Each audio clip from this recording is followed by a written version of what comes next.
La chronique Innov Afrique avec vous, Pape Diouf, bonjour. Bonjour Fanny. Alors aujourd'hui, vous nous emmenez au Burkina Faso. Sur place, le vent de la souveraineté souffle même sur l'entrepreneuriat. Les autorités misent sur les talents locaux.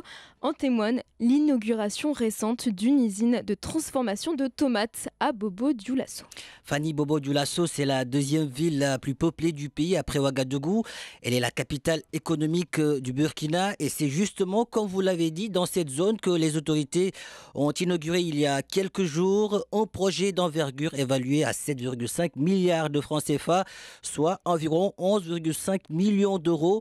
Il s'agit de l'usine baptisée Société burkinabé de tomates ou SOPTO. C'est la première concrétisation du programme d'entrepreneuriat communautaire par actionnariat populaire lancé par le gouvernement en 2023. Un programme d'entrepreneuriat communautaire, donc est-ce que vous pouvez nous en dire un peu plus? Qu'est-ce que ça veut dire concrètement? Absolument, l'idée est de favoriser la création d'entreprises locales grâce à l'investissement participatif des Burkinabés. En d'autres termes, chacun met la main à la poche, le secteur privé sort le chéquier, le public également. Par la suite, il y a l'APEC. Alors l'APEC, c'est l'agence pour la promotion de l'entrepreneuriat communautaire qui va jouer un rôle clé en mobilisant l'épargne populaire pour financer ces projets dans divers secteurs, de l'agriculture aux mines, en passant par l'agroalimentaire. C'est une démarche novatrice qui vise à impliquer directement la population dans le développement économique du pays. Et alors, quel est l'impact concret de cette usine de transformation de tomates? Fanny, l'impact est multiple. Tout d'abord, en termes d'emploi, doté d'une capacité de transformation de 100 tonnes de tomates par jour, SOPTO va générer 180 emplois directs permanents et 3000 emplois indirects liés à l'approvisionnement et aux services. C'est considérable pour l'économie locale. Ensuite, c'est un point crucial. Cette usine renforce la sécurité alimentaire du pays en réduisant sa dépendance aux importations de concentrés de tomates, en transformant ce que j'appelle cet or rouge localement. Le Burkina Faso ne se contente plus d'exporter une matière première brute. Il crée un produit fini, le concentré de tomate, qui a une valeur marchande plus élevée.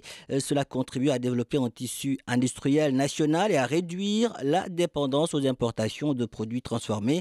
En quelque sorte, c'est une stratégie essentielle pour un développement économique durable. On imagine, Pape, que cela profite également aux producteurs locaux de tomates. Exactement, cela leur offre un débouché stable et rentable pour leur récolte.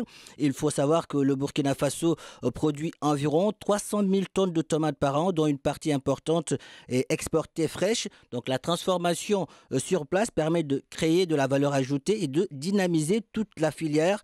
Cette usine s'inscrit parfaitement dans la volonté du gouvernement de promouvoir un développement endogène basé sur la transformation des ressources locales et la participation de la population. L'objectif, Fanny, est clair: rompre avec la dépendance aux importations et créer des emplois à grande échelle.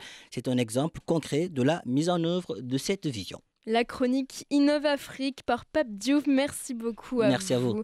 Il est midi 52, presque 53 sur Médien. Avant l'image du jour qui nous emmène aux États-Unis, une pause musicale sur Médien, Treasure de Bruno Mars.